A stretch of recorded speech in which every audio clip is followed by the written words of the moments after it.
Assalamualaikum warahmatullahi wabarakatuh. Bismillah, alhamdulillah, wala hawla wala quwata illa billah. Rabbi israh li sadri wa yassir li amri wahlul 'uqdatam min lisani yafqahu qawli. Amma ba'du. Perkenalkan, nama saya Alanwari MA, salah satu dosen di program studi Sejarah Peradaban Islam Fakultas Islam Nusantara Universitas Nahdlatul Ulama Indonesia.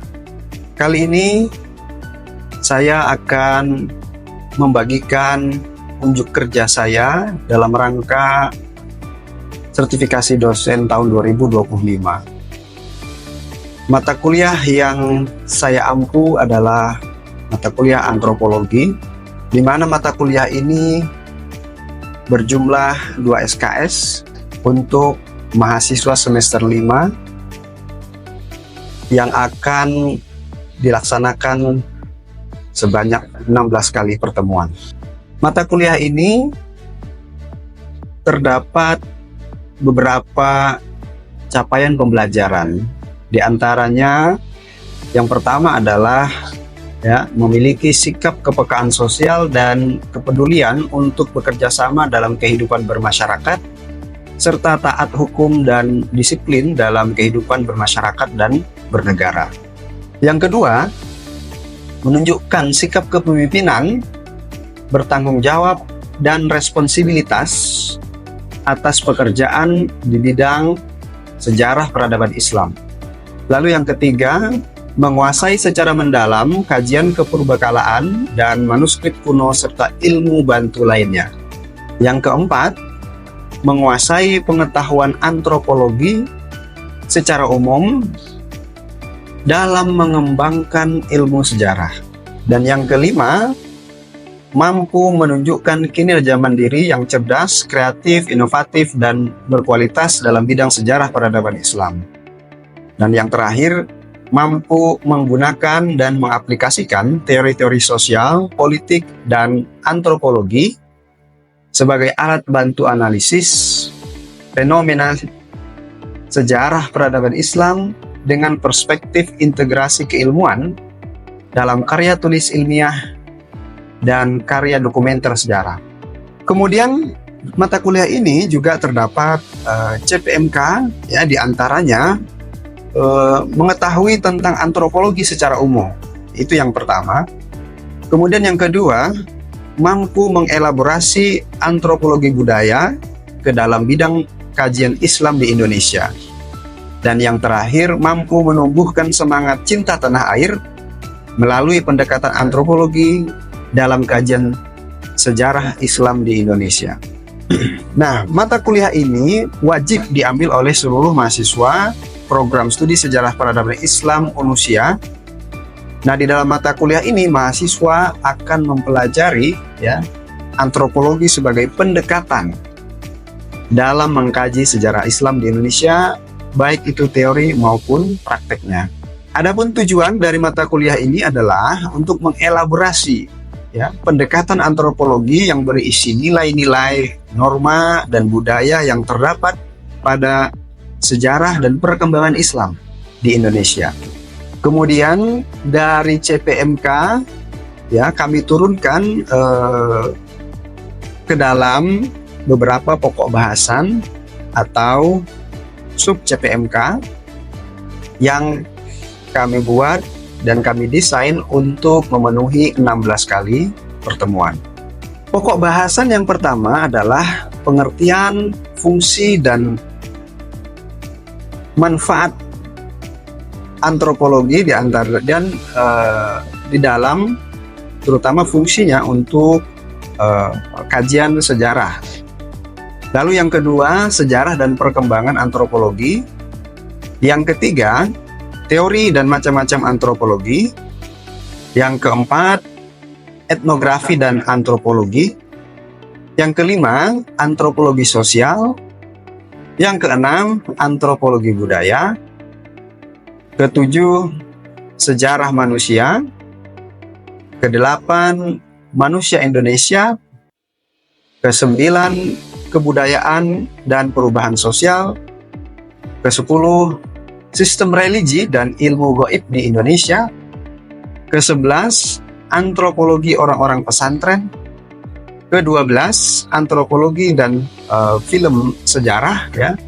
Kemudian nanti juga akan ada film biografi. Lalu yang terakhir adalah mengenai Islam dan etnisitas di Indonesia. Diharapkan mata kuliah ini akan memberikan pembekalan dan juga pengalaman kepada mahasiswa mengenai pendekatan antropologi yang bermanfaat bagi mereka ketika ingin mengkaji sejarah dan perkembangan Islam khususnya di Indonesia.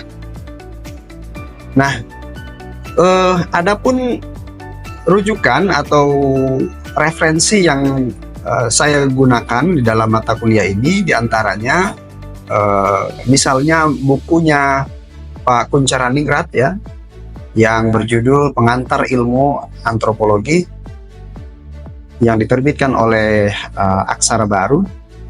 Kemudian buku Van Baal ya, tahun 1987 yang berjudul Sejarah dan Pertumbuhan Teori Antropologi Budaya yang diterbitkan oleh Gramedia.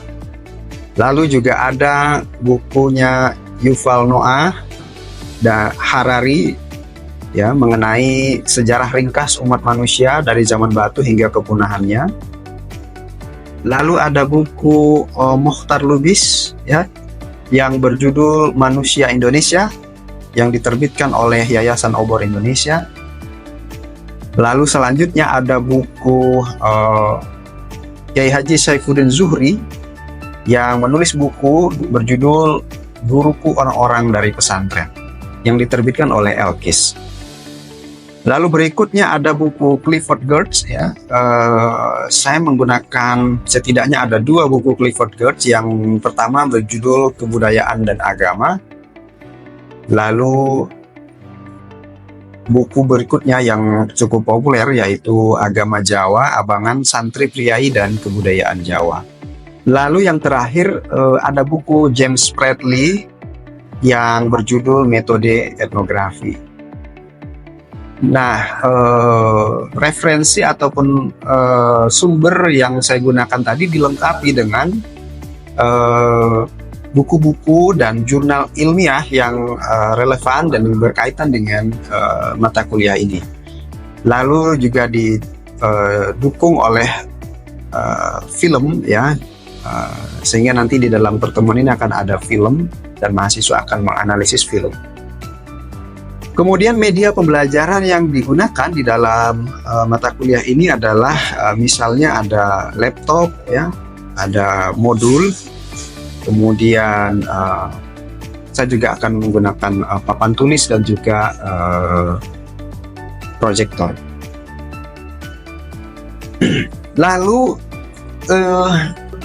perkuliahan ini bersifat offline ya, dengan menggunakan metode presentasi, diskusi maupun tanya jawab, dan juga nanti akan ada penugasan-penugasan. Kemudian penilaian ya. Penilaian ini saya buat menggunakan beberapa bobot penilaian ya, diantaranya kehadiran itu berjumlah 15%, kemudian presentasi dan makalah itu juga berjumlah 15%, kemudian ada ujian tengah semester itu 30%, dan yang terakhir ujian akhir semester adalah dengan bobot 40%. Sistem komunikasi antara dosen dan mahasiswa nanti dilakukan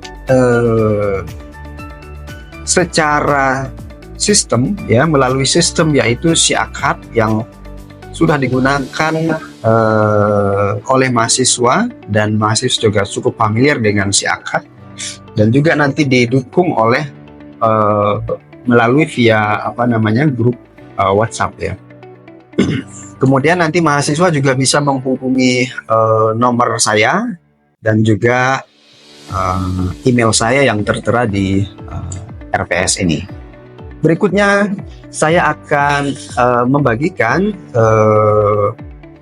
proses pembelajaran mengenai mata kuliah antropologi yang dalam hal ini nanti akan berfokus pada antropologi secara umum, penjelasan antropologi secara umum, kemudian menjelaskan kebudayaan ya dalam kajian antropologi, serta wujud dan unsur-unsur kebudayaan, dan juga nanti akan dideskripsikan mengenai rencana pembelajaran semester atau RPS. Assalamualaikum warahmatullahi wabarakatuh. Bismillah, alhamdulillah, wala haula wala quwata illa billah, amma ba'du. Selamat siang teman-teman semuanya. Nah, gimana kabarnya? Sehat? Oke,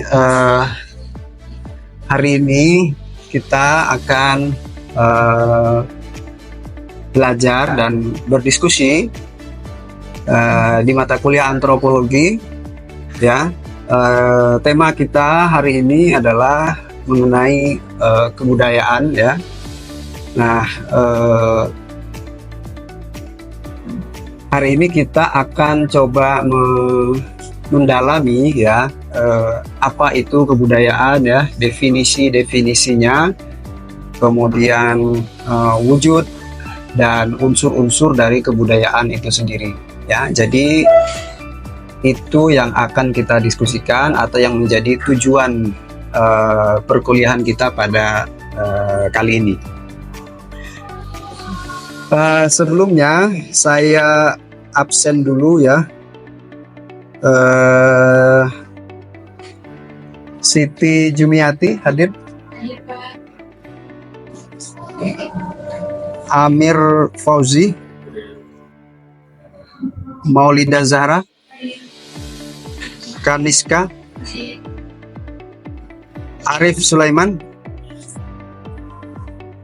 Halimah, Rizky Malik Ibrahim, Mikdam Al-Muntaqo, Hilmawan Abdillah,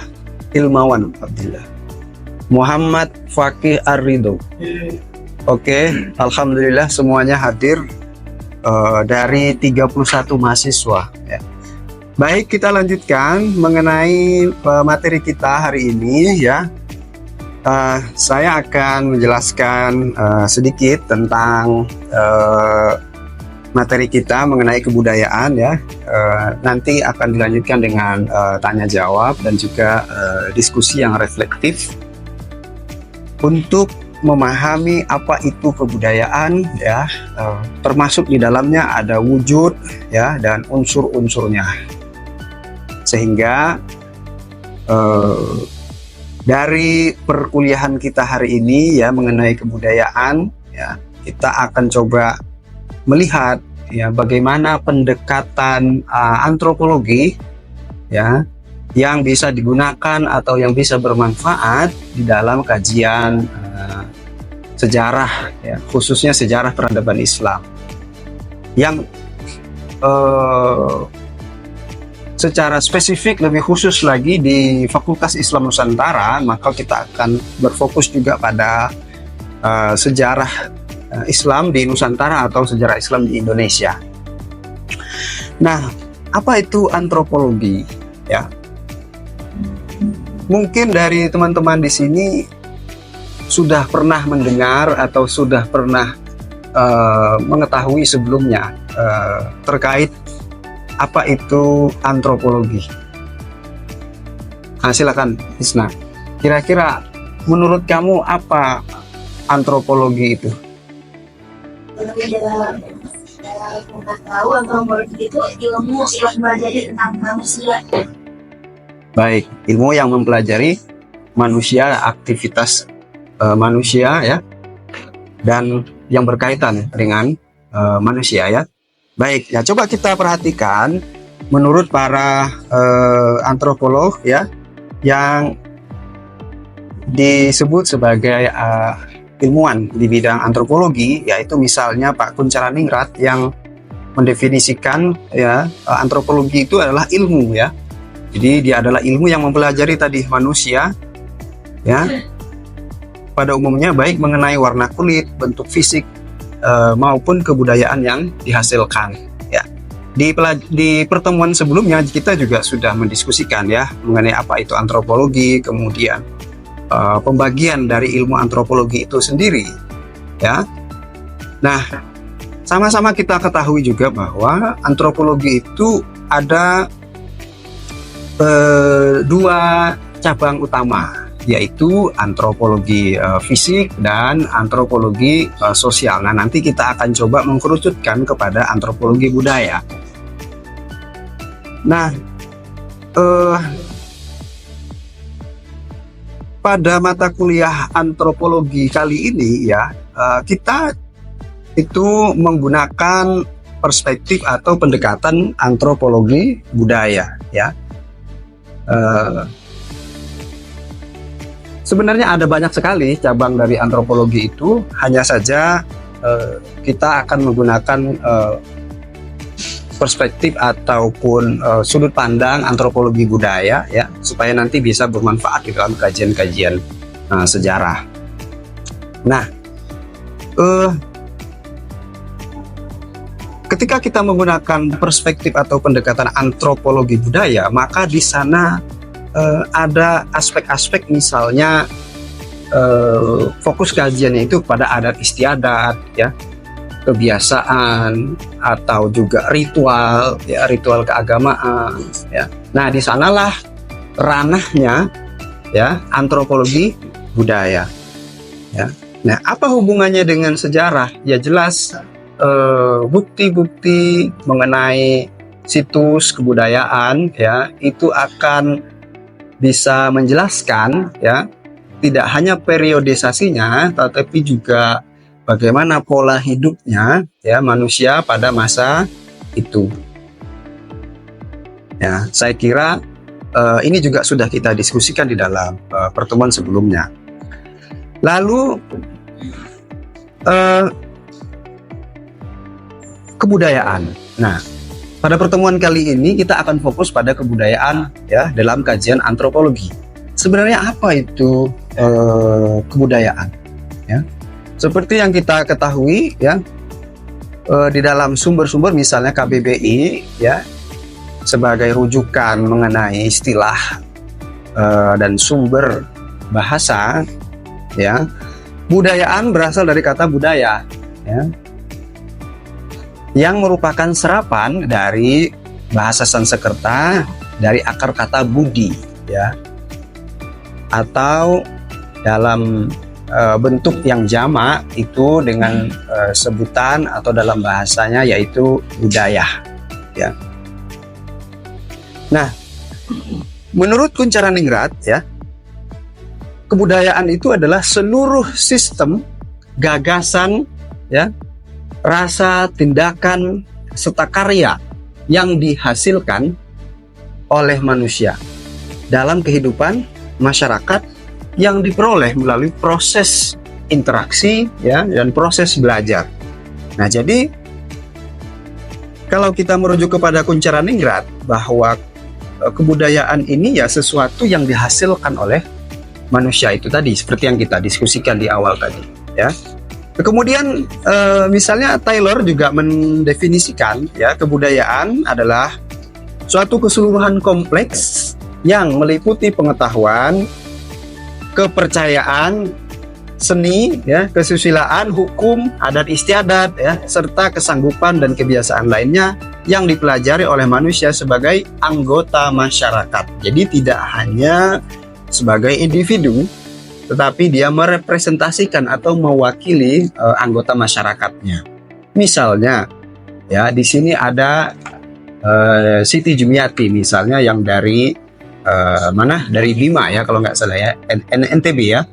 Nah, pola pikir kemudian tingkah laku, bahasa, nah pasti itu berhubungan dengan budaya atau adat istiadat ya dari dari Bima, ya. Jadi dia tidak hanya mewakili dia pribadi, tetapi dia mewakili kultur atau budaya ya yang ada di Bima misalnya. Itu salah satu contoh yang bisa kita lihat, ya. Nah, di sini ada Suparlan juga mendefinisikan budaya adalah pengetahuan yang dipedomani dalam kehidupan masyarakat yang diyakini kebenarannya oleh masyarakat itu. Ya. Nah, dari beberapa pendapat di atas, ya, tampak bahwa kalau kita ingin mengartikan atau mendefinisikan kebudayaan itu ya memang lebih abstrak, ya, sesuatu yang ada di dalam alam pikiran, gitu. Sehingga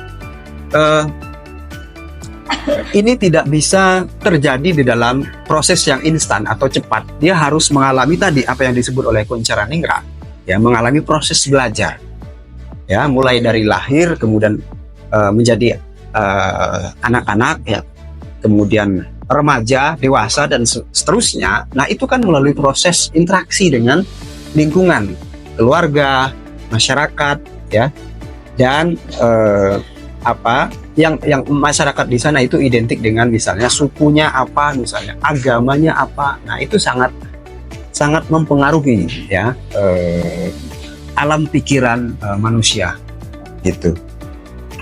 Nah, kita lanjut kepada wujud kebudayaan. Sebenarnya kebudayaan itu diwujudkan itu melalui apa? Diwujudkan atau dimanifestasikan, ya, ataupun diperlihatkan itu melalui apa itu kebudayaan. Nah, di sini misalnya kalau kita merujuk kepada Kuncharaningrat, ya, ada 3 bagian besar, ya, yang menjadi wujud dari kebudayaan itu. Yang pertama yaitu ide atau gagasan, ya. Yang kedua adalah aktivitas atau wujud dari tindakan itu. Lalu yang ketiga adalah benda hasil atau yang bisa terlihat wujud fisiknya. Nah, jadi antara fisik dan non fisik dan juga perilaku, nah di sini menjadi satu kesatuan. Nah, saya akan perlihatkan mungkin sedikit, ada beberapa contoh, misalnya kajian dengan menggunakan pendekatan antropologi, ya, untuk mengkaji dunia Islam, khususnya dunia Islam di Indonesia, ya. Seperti misalnya di sini ada skripsi yang mengkaji tentang sejarah dan perkembangan pencaksilat, ya, di pondok pesantren. Nah, ini menarik, ya, dan ini masih jarang dilakukan oleh para peneliti, ya, walaupun memang sudah ada misalnya seperti kalau kita sebut misalnya Zamakhsyari Dhofir, ya, yang juga kajiannya antropologi, dan dia mengkaji tentang pesantren, ya, dan sampai sekarang karya beliau itu masih digunakan dan menjadi rujukan, ya, di dalam kajian-kajian Islam dan juga yang tentunya menggunakan pendekatan antropologi, ya. Nah, aspek pencaksilat ini menarik menurut saya, ya. Kenapa? Karena kita tidak hanya melihat pencaksilat sebagai bagian dari umat Muslim, ya, tetapi pencaksilat ini juga bagian dari aktivitas kesenian, ya kan? Jadi makanya kita bisa menggunakan pendekatan antropologi budaya, ya, untuk mengkaji pencaksilat ini. Misalnya ada di sini pagar Nusa, misalnya, ya, yang sudah dipraktekkan, ya, walaupun mungkin kajian sejarahnya ini perlu digali lagi, ya, tetapi pada kenyataan di realitas sosialnya bahwa pencaksilat ini masih terus dilestarikan, ya. Nah, tadi menyambung dengan unsur-unsur kebudayaan, maka unsur seni di sini yang menjadi domain dari penelitian ini, ya. Mungkin ini bisa menjadi contoh, gitu ya, buat teman-teman nanti ketika ingin mengajukan judul ataupun penelitian, gitu ya, dari perspektif antropologi budaya ini. Nah, Selain itu misalnya juga ada misalnya di sini budaya tablik di media sosial misalnya. Nah di sini kalau kita bedakan atau kita bandingkan dengan yang skripsi itu tadi, itu lebih cenderung, yang kedua ini lebih cenderung kajiannya kontemporer, ya, melihat bagaimana perkembangan terkini, ya, yaitu melalui apa? Melalui media sosial. Nah di sini kebetulan saya sebagai salah satu penulisnya mengungkap bagaimana fenomena, ya, jadi saya menggunakan pendekatan fenomenologi, ya, yang mengungkap bagaimana media sosial itu menjadi suatu fenomena, ya, di masyarakat saat ini. Terutama misalnya di sini saya mengambil sasaran atau objek material dari penelitian saya, yaitu kepada generasi Z, ya. Kita tahu generasi Z saat ini, ya, menjadi pengguna atau user terbanyak dari media sosial. Saya kira itu. Kalau ada yang mau ditanyakan atau kita bisa diskusikan, silakan. Ya, silakan. Terima kasih Bapak atas waktunya. Tadi Bapak sudah menjelaskan tentang beberapa unsur kebudayaan. Di sini pertanyaan saya itu, apa sih makna kesenian di pesantren dalam kehidupan sosial santri itu dalam berpandang antropologi? Baik. Nah, pendekatan antropologi ini juga menjadi penting, ya, di sini kita gunakan di dalam tadi, ya, ketika kita mengkaji kajian-kajian Islam, ya, khususnya misalnya kita ingin mengeksplorasi pesantren misalnya, ya, pencak silat di pesantren. Nah itu menjadi menarik, ya, di dalam kajian antropologi. Karena apa? Karena seni itu, ya, merupakan bagian dari unsur kebudayaan tadi, ya, mulai dari gerakannya, mulai dari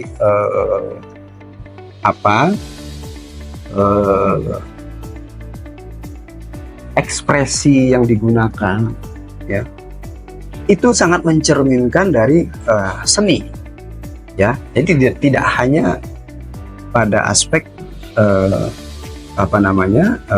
masyarakat Muslim, tidak. Nah, kebetulan di pesantren, jadi saling beririsan saya kira, ya, antara unsur kebudayaan tadi berupa seni dengan kajian Islam, ya, dalam hal ini misalnya di pesantren. Baik, jika sudah tidak ada lagi yang ditanyakan atau kita diskusikan, kita akhiri atau kita cukupkan pertemuan kita pada perkuliahan kali ini, ya. Untuk menutup perkuliahan kita, mari kita sama-sama berdoa yang akan dipimpin oleh Mas Mahfud yang membaca surah Al-Asr. Silakan Mas Mahfud.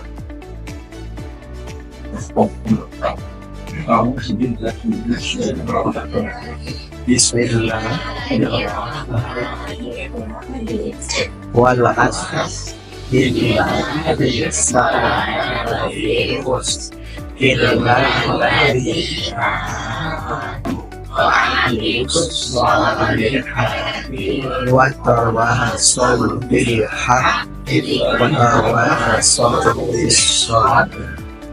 Baik, terima kasih. Semoga apa yang kita pelajari, apa yang saya sampaikan, apa yang kita diskusikan sama-sama tadi memberikan manfaat dan pengetahuan dan ilmu yang berkah untuk kita sama-sama. Saya akhiri. Wallahul muwaffiq ila aqwamit thoriq. Assalamualaikum warahmatullahi wabarakatuh.